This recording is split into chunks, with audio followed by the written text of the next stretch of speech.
I am Neha and welcome back to my channel. I am here with a new topic, so let's begin.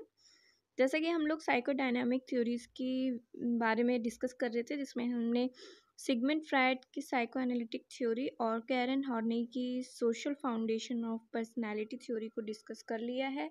और इन दोनों की theory में जो differences हैं उसको भी डिस्कस कर लिया है। In this video we will start Sullivan theory of personality. ठीक है, और ये जो थ्योरी है वो दिसंबर 2018 के एग्ज़ाम्स में आ चुकी है। अगर आपको क्वेश्चन पेपर चाहिए तो आप मेरे टेलीग्राम ग्रुप को ज्वाइन कर सकते हैं, link in the description box. And अगर ये वीडियोस आपको अच्छी लगे तो प्लीज़ लाइक करें, अपने फ्रेंड्स के साथ शेयर करें, और अगर आप नए हैं तो प्लीज़ सब्सक्राइब करें। तो चलिए अब आते हैं टॉपिक पे। हैरी स्टार्क सल्वियन के बारे में जान लेते हैं। हैरी स्टार्क सल्वियन जो थे वो नॉर्विच नियर न्यूयॉर्क में उनका बर्थ हुआ था, और उनकी डेथ हुई थी पेरिस में 1949 में। और इन्होंने 1917 में मेडिकल डिग्री रिसीव की, और उसके बाद फर्स्ट सर्व किया इन्होंने arm force in world war first में। ठीक है, इनके बारे में डिटेल्स में बुक में दिया गया है, तो आप उसको पढ़ लीजिएगा। तो बेसिकली सल्वियन का जो मेन फोकस था both the social aspect of personality and cognitive representation. ठीक है, इनकी थ्योरी को इंटरपर्सनल थ्योरी ऑफ साइकेट्री के नाम से भी जाना जाता था, क्योंकि ये बिलीव करते थे साइकेट्री स्टडी में क्योंकि बीच में लोगों के रिलेशंस में क्या चल रहा है। ठीक है, तो फ्रायड के पैराडिग्म पर भी इन्होंने फोकस किया था, जो लोगों के what goes on inside people. ठीक है, तो बट फ्रायड ने जो दिया था अपना थ्योरी में वो ड्राइव मॉडल्स था, और सल्वियन ने जो दिया था इंटरपर्सनल मॉडल दिया था। ठीक है, तो मेन फोकस इनका क्या था, इंटरपर्सनल रिलेशनशिप पे। ठीक है, तो इन्होंने जो थ्योरी दी थी अपनी, उसको 3 हेडिंग्स में डिस्क्राइब किया था इन्होंने। ठीक है, तो फर्स्ट थी dynamics of personality, second enduring aspect of personality, third थी डेवलपमेंटल इपोक्स। सबसे पहले हम इन्होंने जो डायनामिक्स ऑफ पर्सनैलिटी दी थी उसके बारे में हम डिस्कस करेंगे। ठीक है, तो चलिए स्टार्ट करते हैं। तो सल्वियन का जो पर्सनैलिटी कॉन्सेप्ट था basic as an energy system पे बेस्ड था इनका। इन्होंने बताया था कि जो एनर्जी सिस्टम होता है वो 2 चीज़ों में होता है। एक टेंशन दिया इन्होंने, और एक दिया एज एनर्जी ट्रांसफॉर्मेशन, जो हम एक्शन करते हैं। और पहले पोटेंशियलिटी फॉर एक्शन, और जो एक्शन होता है वो एनर्जी ट्रांसफॉर्मेशन के अंडर में आता है। टेंशन को इन्होंने 2 पार्ट्स में डिवाइड किया, एक नीड्स और एक एंग्जाइटी। ठीक है, तो इन्होंने बताया कि जो जनरल वेलबींग होती है उसके थ्रू हमारी नीड्स कंप्लीट होती है, एक स्पेसिफिक जोन के थ्रू। तो वो स्पेसिफिक जोन जैसे इन्होंने बताया माउथ या जेंटाइल्स। तो जो जनरल नीड्स होती है वो या तो फिजियोलॉजिकल होती है हमारी, जो हमारे जैसे कि हम फूड लेते हैं या ऑक्सीजन लेते हैं उसके थ्रू होती है, या फिर दे कैन बी इंटरपर्सनल। 2 तरीके से होती है। जो इंटरपर्सनल रिलेशनशिप की बात की थी, तो इन्होंने बताया कि फिजियोलॉजिकल और इंटरपर्सनल रिलेशनशिप के थ्रू हमारी नीड्स कंप्लीट होती है। अब जो इंटरपर्सनल रिलेशनशिप होते हैं, जो एक्शन होते हैं, उसके थ्रू हमारी एंग्जाइटी जैसी प्रॉब्लम क्रिएट होती है। जैसे कि एक न्यूबॉर्न बेबी है, अपने मदर के साथ एक इमोशन और एक अटैचमेंट उसकी माँ के साथ क्रिएट हो जाता है। तो उसी तरीके से इन्होंने बताया कि एंग्जाइटी जैसी जो प्रॉब्लम्स होती हैं वो भी इन रिलेशनशिप के थ्रू ही हमें मिलती हैं। ठीक है, तो इन्होंने एक सिचुएशन बताई, a complete absence of anxiety and other tensions. वो क्या कहलाता है, यूफोरिया। यूफोरिया, ठीक है, जैसे कि आप बहुत ही ज़्यादा खुश होते हैं, जॉय, हैप्पीनेस, ये सारी चीज़ें जब आपकी होती हैं तो आप बिल्कुल ही आपके अंदर एंग्जाइटी जैसी सिचुएशन या प्रॉब्लम्स नहीं होती है। तो इसको उन्होंने बताया यूफोरिया।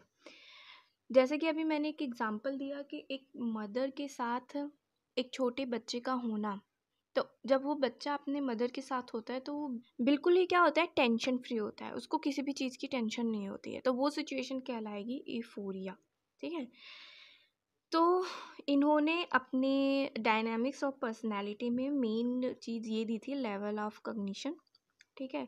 इसको हम वेज ऑफ परसीविंग थिंग्स, कि किस तरीके से हम चीज़ों को परसीव करते हैं जब हम बॉर्न लेते हैं, तो इन्होंने उस लेवल को 3 पार्ट्स में डिवाइड किया।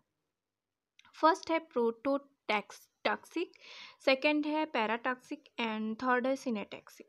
तो इसको हम वन बाय वन डिस्कस करेंगे। सबसे पहले आते हैं प्रोटोटैक्सिक में। प्रोटोटैक्सिक्स में इन्होंने बताया जब न्यूबॉर्न बेबी होते हैं तो वो किस तरीके से एक्सपीरियंस करते हैं। उनके लिए जो वर्ड्स के थ्रू और कम्युनिकेशन तो कर नहीं पाते हैं लोगों से, इम्पॉसिबल होता है, बट जब न्यूबॉर्न बेबी एक्सपीरियंस किससे करते हैं, इमेजेस के थ्रू, तो वो प्रोटोटैक्सिक लेवल कहलाता है।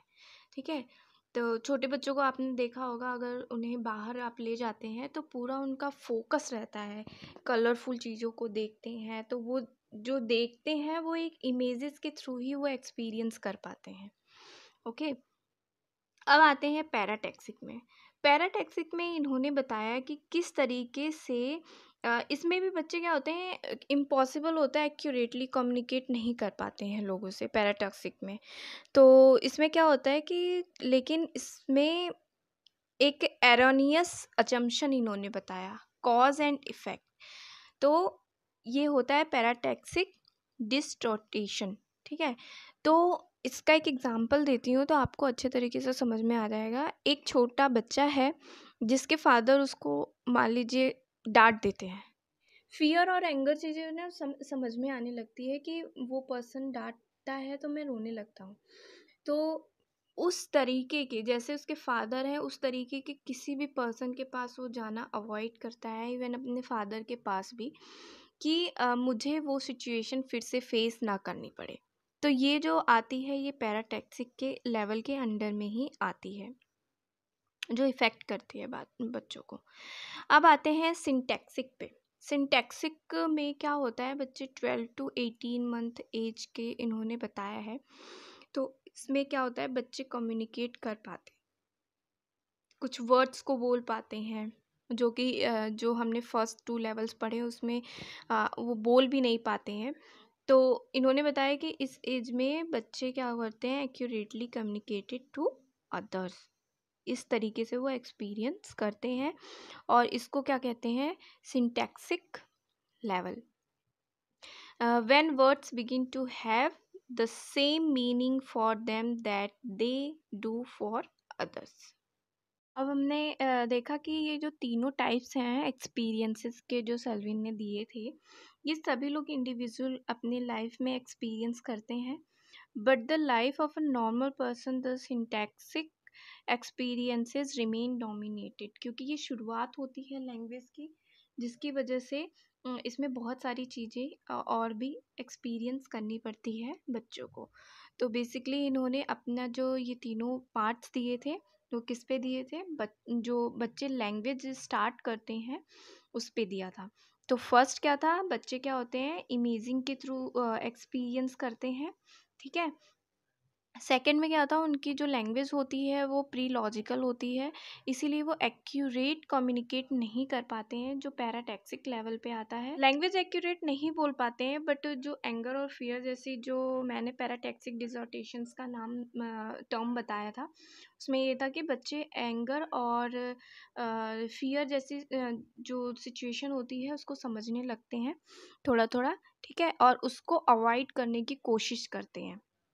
जैसा कि बताया कि फादर अगर बच्चे को डांट देता है तो वो उसके पास जाना अवॉइड करता है, और उस तरीके के जितने भी पर्सन होते हैं उनके पास भी जाना वो अवॉइड करता है।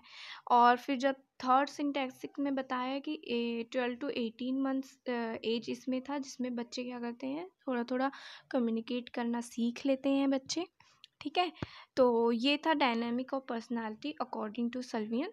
तो नेक्स्ट वीडियो में हम एंड्योरिंग एस्पेक्ट्स ऑफ पर्सनालिटी के बारे में डिस्कस करेंगे। तब तक मेरी वीडियोस को देखते रहिए, घर पे रहिए, सुरक्षित रहिए। Thanks for watching.